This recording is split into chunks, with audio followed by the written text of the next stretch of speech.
Hello, and welcome back, fellow history enthusiasts.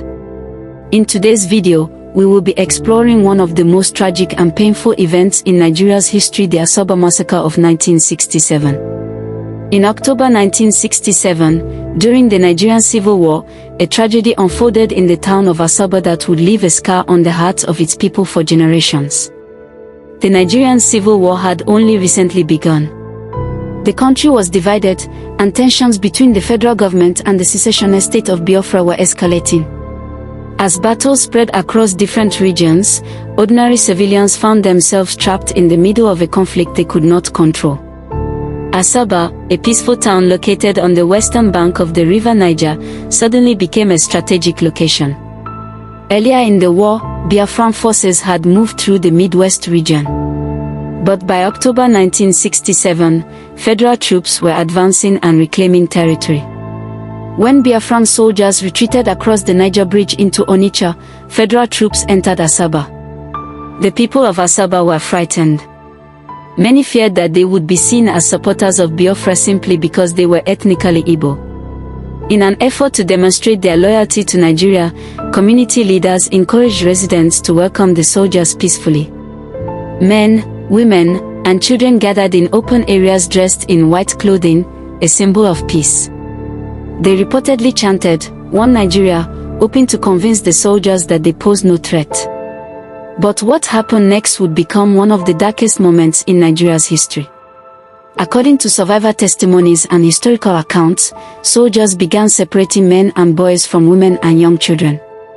Families watched helplessly as fathers, brothers, sons, and husbands were led away. Then gunfire erupted. Hundreds of unarmed civilians were killed. The exact number of victims remains disputed to this day.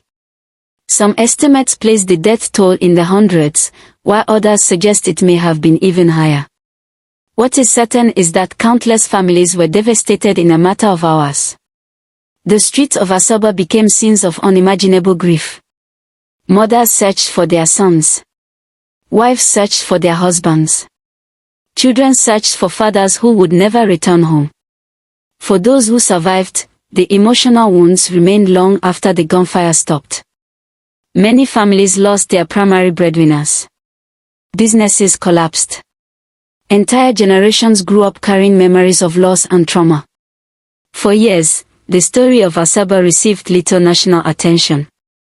Survivors carried their experiences in silence, sharing them only with family members and close friends. But as time passed, historians, journalists, and researchers began documenting these testimonies, ensuring that the memories of the victims would not disappear.